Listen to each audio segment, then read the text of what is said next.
भगवान शिव के पुत्र कार्तिकेय भगवान ने तारकासुर का वध कर दिया। तो तारकासुर के 3 पुत्र थे, तारकाक्ष, विद्युन्माली और कमलाक्ष। ये तारकासुर के 3 पुत्र थे। ये तीनों कठोर तप किए और तप करके भगवान ब्रह्मा को प्रसन्न कर लिया। ब्रह्मा जी प्रसन्न हुए और कहे कि जो चाहो हम तुमको वर देने के लिए आए हैं, वर मांग लो।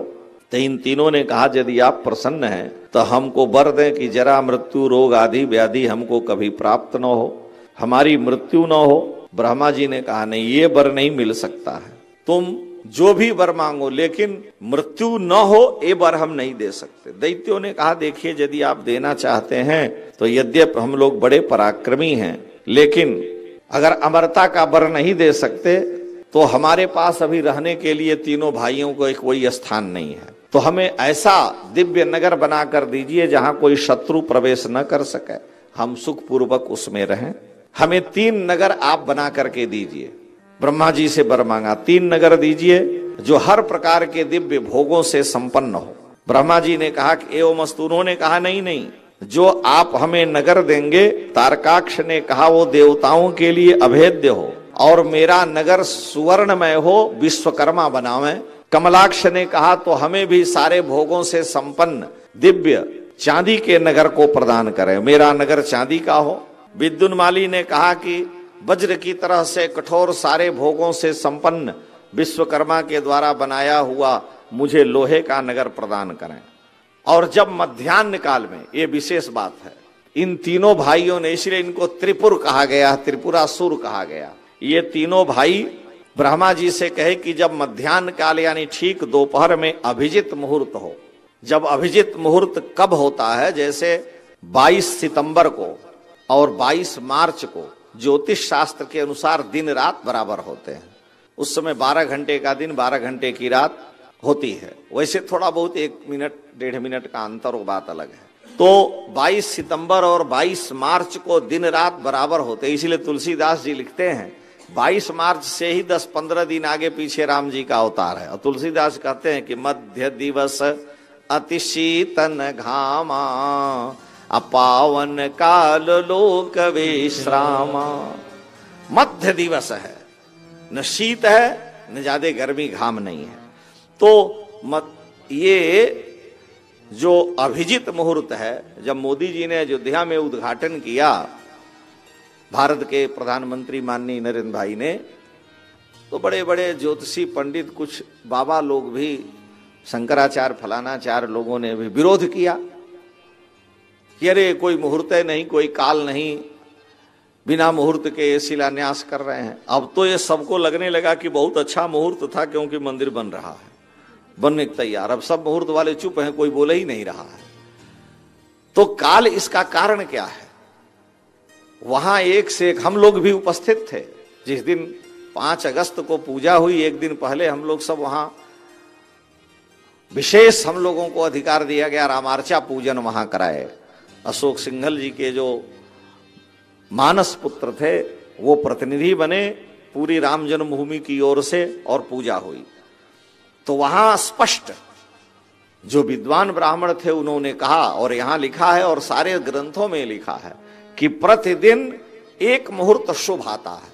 और वो क्या है कि 4 मासा 8 मासा सोने का, अब मासा की प्राचीन तौल, नाप तौल परंपरा होगी, हमको नहीं आता, जो लिखा हो सुना दे। 8 मासा सोने का पतला तार लंबा गोल खींच लिया जाए और 12 अंगुल लंबा हो।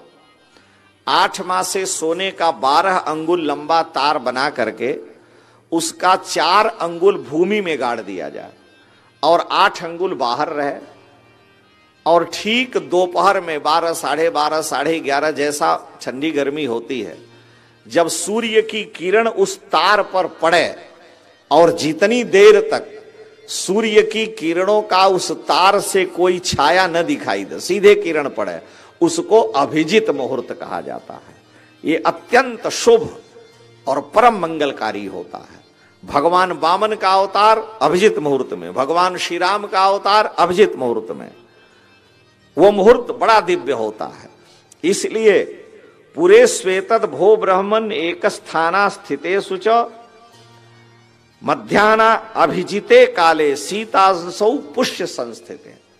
अभिजित मुहूर्त की ये विषय, वो आता है मुश्किल से 3 मिनट 4 मिनट 2 मिनट के लिए, अगर जैसा दिन है 5 मिनट से अधिक नहीं रहता, 10 मिनट से, और उस काल को शुभ कहते, और सबने मान लिया कि नहीं ये बात तो है। हम लोगों से ज्यादा बुद्धिमान उनको सलाह देने वाले हैं, और ऐसा थोड़ा ही हो सकता है कि बिना मुहूर्त का विचार किए इतने बड़े 1.5 करोड़ 1.5 अरब जनसंख्या का नेतृत्व करने वाला व्यक्ति सामान्य पुण्य का फल है, सामान्य पुण्य के फल से ऐसा हो ही नहीं सकता है। तो यहां जो निर्देश है कि मध्याह्न काल में अभिजित मुहूर्त में जब चंद्रमा, वो सब वर मांग रहे हैं कि हमारी मृत्यु कब हो, 3 नगरों में हम रहें, सारे भोगों से संपन्न हो, नगर चलें भी उड़े भी, लेकिन मध्याह्न काल में अभिजित मुहूर्त में चंद्रमा जब पुष्य नक्षत्र पर हो तो आकाश में जिस समय नीले बादल आकर के घने घिर गए हों तो हम एक दूसरे के ऊपर से हो करके गुजरे, मानो सोने का फिर चांदी का फिर नीचे का नगर हो ऊपर रहते हुए, लेकिन हमको कोई देख न सके, ओझल रहे। और फिर जब आकाश में पुष्कर और आवर्त ये मेघ हैं, जब वर्षा काल में पुष्कर और आवर्त नाम के काल मेघ आकर के वर्षा करें तो 1000 वर्ष के बाद हम तीनों लोग परस्पर अपने नगर को मिले, हमारा तीनों नगर मिले, ऐसा वर मांग लिया। ब्रह्मा जी ने कहा कि वो मस्तु यही हो। एक दैत्य था, उसने बड़ा कठोर तप किया, ब्रह्मा जी प्रसन्न हुए, कहे वर मांगो, कहा हमारी मृत्यु न हो। ब्रह्मा जी ने कहा ये वर नहीं मिलेगा, हम ही मरते हैं तो हम तुमको कहां से अमर बना देंगे, जेब में 50 रुपया है तो 100 रुपया थोड़ा ही दान कर देंगे, जितना क्षमता उतने करेंगे। गुरु जी कहे बेटा हम यज्ञ कर रहे हैं 2 लाख हम तुमको चंदा देना है, अब गुरु जी की भक्ति में 2 लाख चंदा दे दिया, अब रोज कर्जा भरो ले करके, मूर्ख कहीं के। तो न तद्दानम प्रशंसन्ति यतोर वित्तिर विपद्यते, ये भागवतकार शुक्राचार्य जी कह रहे हैं, उस दान की महिमा नहीं है जिससे दाता की जीविका ही नष्ट हो जाए, शास्त्र की आज्ञा है, इसलिए उसका वैशिष्ट्य है। न तद्दानम प्रशंसन्ति, राजा बलि से कह रहे हैं तुम इनको दान कर रहे हो, तुम्हारा सब ले लेंगे, तुम दरिद्र नारायण हो जाओगे, कहीं के नहीं रहोगे, इसीलिए तुम मना कर दो। तो हमने कह दिया 2 लाख दे, आपने दे दिया, अकल से परेशानी में पड़ जाए, तो ये ठीक नहीं है। जो सीमा है, जो शास्त्र है, उसके अनुसार होना चाहिए। इसलिए मैं तुमको, जब हम ही अमर नहीं है तो हम तुमको अमर कहां से कर सकते हैं। तो उसने कहा कि ऐसा करिए, हमें यह वर दीजिए, हमारे शरीर में 1000 कवच हो जाएं, और वो 1000 कवच हमारे शरीर में हो, हमें कोई मारे नहीं। जो कोई 1000 वर्ष तपस्या करे और 1000 वर्ष हमसे लड़े, तब वो मेरा एक कवच काटे, और जो काटे तुरंत मर जाए। ब्रह्मा जी ने कहा चलो ऐसा ही होगा। अब वो सहस्र कवची नाम का दैत्य हुआ, कितनी उसकी बुद्धि रही। सहस्र कवची दैत्य हुआ, तीनों लोगों को त्राहि त्राहि मचा दिया, सबको अपने बस में कर लिया। तो धर्म के वंश में भगवान नर नारायण सरिस सुभ्राता, नर नारायण अवतार लेकर आए, और नर पर्वत पर नर 1000 वर्ष तक तप कर रहे हैं, नारायण पर्वत पर नारायण तप किए। उसके बाद सहस्र कवची दैत्य को नर ने ललकारा, नर से सहस्र कवची दैत्य का युद्ध हुआ, 1000 वर्ष लड़े तो उसका एक कवच काट दिए, नर तुरंत मर गए, नारायण ने उनको जीवित कर दिया। और फिर नारायण उससे 1000 वर्ष लड़े और नर जाके फिर तप करने लगे। नारायण 1000 वर्ष लड़े, फिर एक कवच काटे तो नारायण मर गए, तो नर ने नारायण को जीवित कर दिया, ये फिर तप करने लगे और फिर नर लड़ने लगे। तो 999 कवच उसको सांस नहीं लेने दिए, दोनों 1000 वर्ष लड़े, 1000 वर्ष तप करें, 1000 सहस्र कवची दैत्य के 999 कवच जब काट दिए गए, तब उसको लगा कि अब हम भी मर सकते हैं, तब भागा डर के मारे। अब भागा तो उस समय भगवान सूर्य को देखा, बड़े तेजस्वी है, तो सूर्य में ही जाके छिप गया, कवच के प्रभाव से जल नहीं सकता, सूर्य में छिप गया। बाद में वही द्वापर में कर्ण हो करके कवच कुंडल के साथ पैदा हुआ, तो फिर भगवान नर नारायण हो करके आए और अर्जुन और श्री कृष्ण के रूप में फिर उसका वध किए। तो इतनी बुद्धि लगाने के बाद भी ठाकुर जी जो बुद्धि दाता है, सरस्वती को भी बुद्धि देने वाले हैं, उनकी बुद्धि के आगे किसकी चलेगी। तो इसने वर ये मांग लिया कि हम जब पुष्कर और आवर्त नाम के मेघ वर्षा कर रहे हो तो 1000 वर्ष बाद ऐसा काल आवे और हम लोग मिलें, और जब हम लोग मिलें तभी कोई हमारा संहार कर सके, नहीं तो नहीं। और जिस रथ पर बैठ के आवे वो रथ भी अद्भुत होना चाहिए। तो उस अद्भुत रथ का निर्माण फिर ये तीनों लोगों को अधिकार में कर लिए, बड़ा संहार होने लगा। तो उस समय सारे देवताओं को उस रथ के निर्माण में लगना पड़ा।